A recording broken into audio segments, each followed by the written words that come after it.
Hey everyone, today I'm going to show you how to make this folded leaf earring or pendant, but I will be using big beads to have a better visual aid, so these will be the beads we'll be using too. So to start, you will be taking 2 beads of color A, which will be blue here, and 2 beads of color B, which will be the dark gray. Thread your 4 beads and make sure to leave about a 4-inch tail. Put in your needle through all 4 beads again to create a loop and pull your thread so that the beads are stacked by color.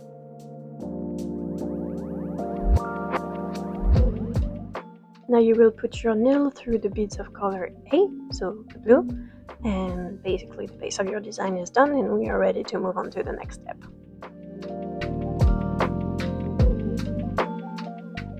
You will now take 8 beads of color A, followed by 8 beads of color B.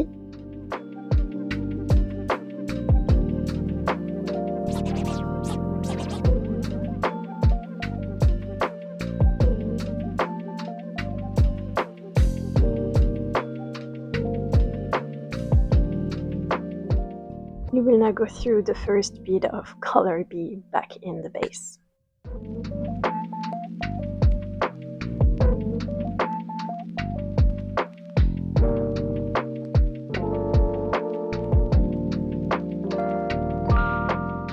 So you will now come out of the base through the other side by going through the second bead of color A, and the first row of each color is now done. If you wanted to create a wider design, you would need to thread more than 8 beads of each color, as these determine the width of your project. It's now time to start our peyote stitches by taking 1 bead of color A, skipping a bead and going through the next one.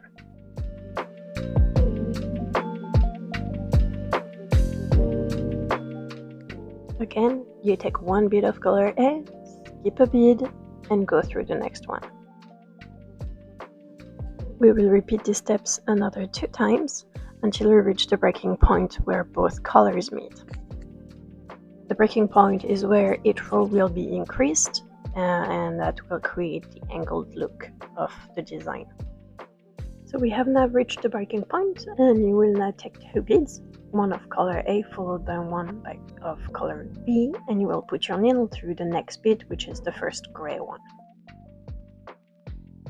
Now that the increase is done, we will just start again with our regular peyote stitch by taking 1 bead of color B, skipping a bead, going through the next one.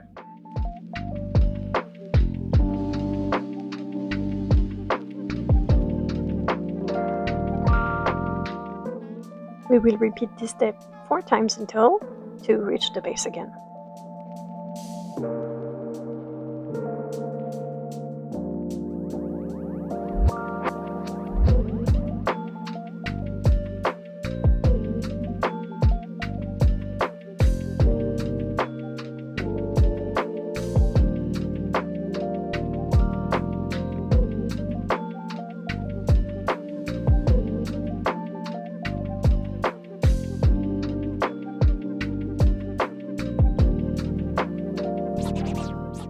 You will now need to come out of the base through the blue beads as we did earlier, but this time we are going to go through the next bead as well, so the first one that we added on the previous row. Now the pattern should become clearer as the rows are getting defined, and here we are just going to start our peyote stitches again, adding 1 bead between each raised bead until you reach the breaking point.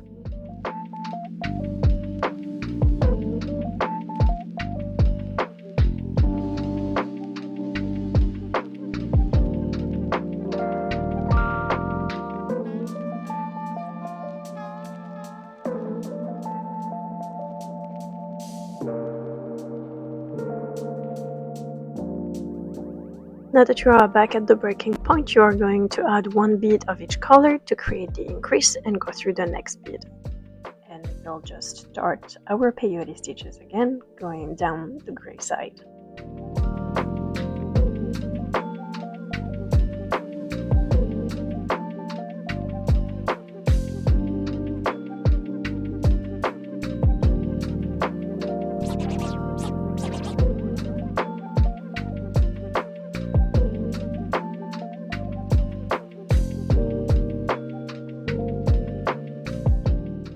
Now that you've added your fourth bead on the gray side, we are going to pull both sides together to fold our project and connect the two sides.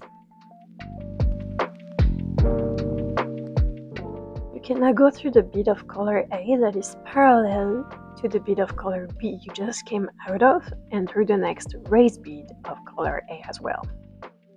From now on, it will just be a repeat of the last row until we reach the desired length. In my case, I would normally do 29 rows on each side, but for the purpose of this video, because the beads are so big, I will only do 20. And so we are back at breaking point. You are going to take one bead of color A and a bead of color B and go through the first bead of color B. And then again we repeat our regular peyote stitch by taking a bead, going through the next raised one, and after the fourth one, once we reached the beginning point of that row, we will just thread our needle through the parallel bead and add one.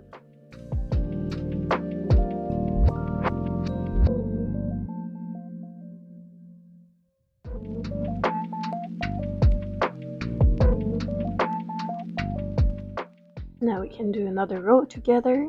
So you'll take one bead of color A, go through the next raised one, second bead of color A, go through the next raised bead, third one,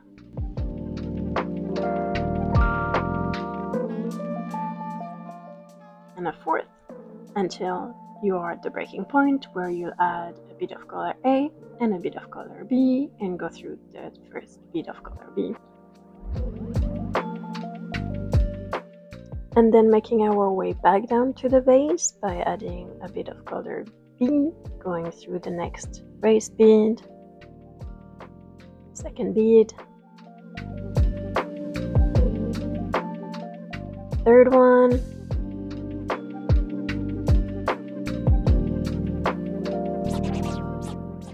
and the fourth. So at this point you will basically see the pattern coming together and which way we are shifting our work, and that will be a repeat of those steps, and I will see you when I reach my middle point.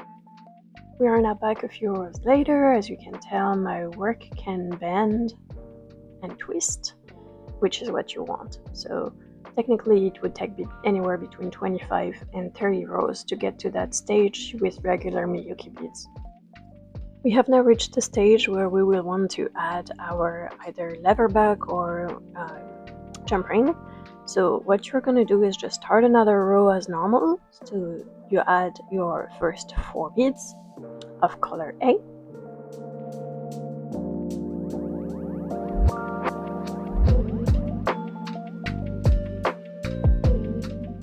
And once you've reached the breaking point, instead of just adding 2 beads, you will take a bead of color A followed by your earring attached or your jump ring plus a bead of color B.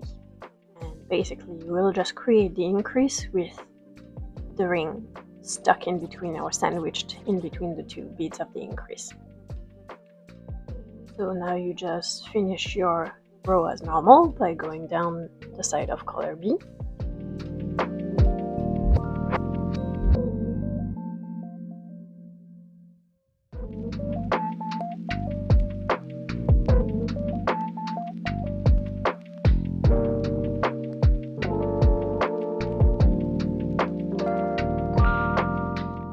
And we are going to go back up the side of color A without adding any beads. So basically you go through the beads of the last 2 rows, as you can see here.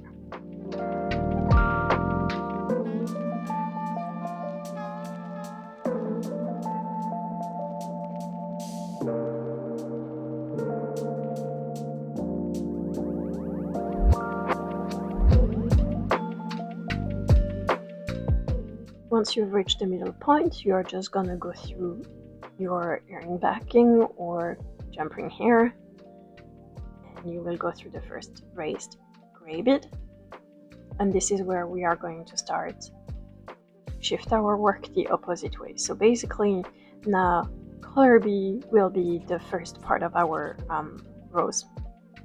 So here you're gonna add a first gray bead, as you would with your normal peyote stitches. You'll see at this point you start having like issues with your thread getting twisted and like getting stuck into your earring backing, but outside of that we'll just work it the exact same way.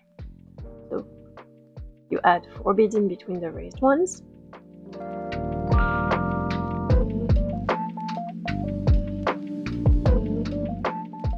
and after adding the 4th one we will be starting to do increases on this side. So I will take a gray bead and a blue bead on my needle, and we are going to go through the parallel bead to the one that we just came out of.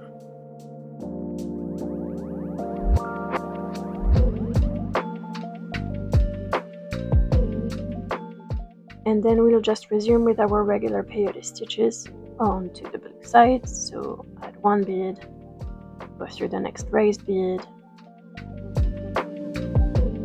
second one, a third one, and a 4th, and this time you're also gonna go through your jump ring. And then when coming out of the other side, you will go through the first 2 beads, so the lower one and the upper one of color B. And then from now on, this is just a repeat of all the rows we've done before. So you add 4 beads. At the breaking point, you will add 2 beads.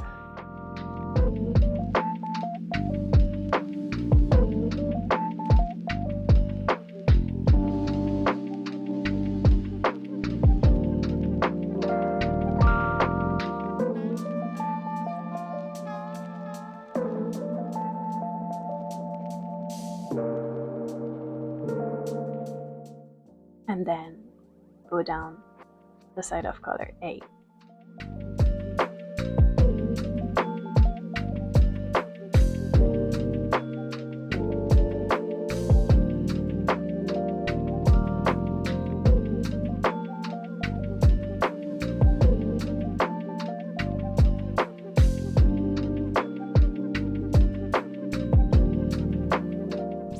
Now instead of going through the jump ring, you will just resume in going into the parallel bead to the one you just came out of, plus 1, and keep on going with your peyote stitches. Add 4 beads, do an increase, and then add another 4, and then do it all over again until you reach the same amount of rows as you did for the first side of the V.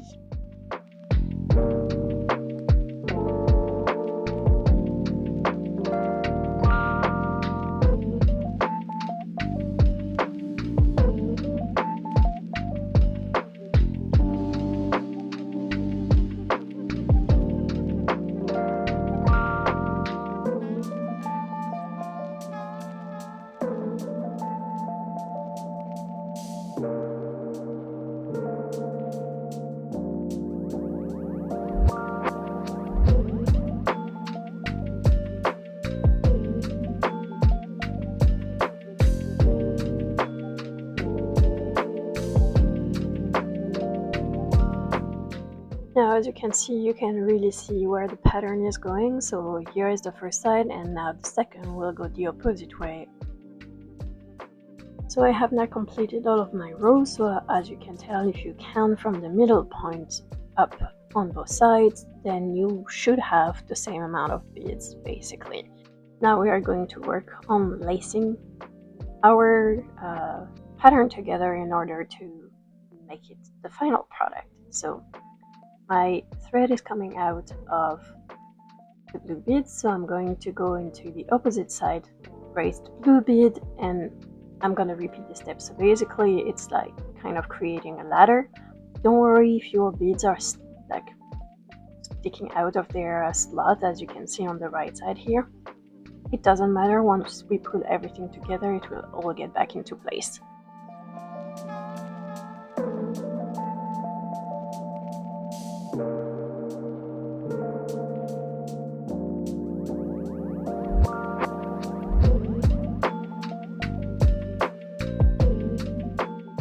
So once you reach the top, you should have threaded your needle through 10 beads in total, as each side has 5 beads.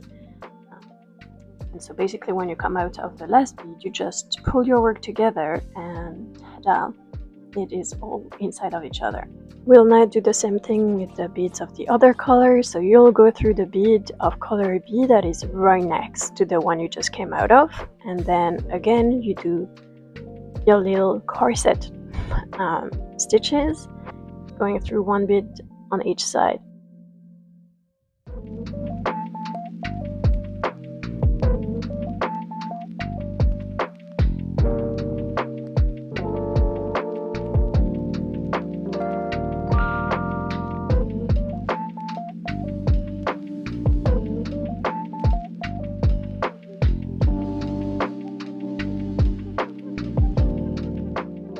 And once you go through the last bead, then you pull everything together, and all that is left to do is to weave in your end.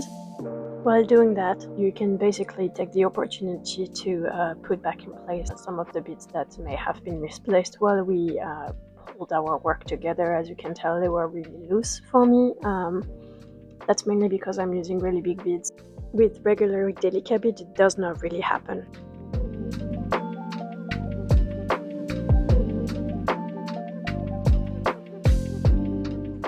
So weaving the ends will allow you to secure your work without having to do a knot. I personally like coming out of like a side so that it's easier to cut the thread. I normally would burn it as well when using Fireline. So now you're going to thread your tail, which is why it's important to keep at least a 4-inch tail so you do have some space to maneuver. I will go through the beads, and again on regular Miyuki Delicas, they are sometimes unaligned, so take the opportunity to do that with your tail, and then you will cut it and your work is done here.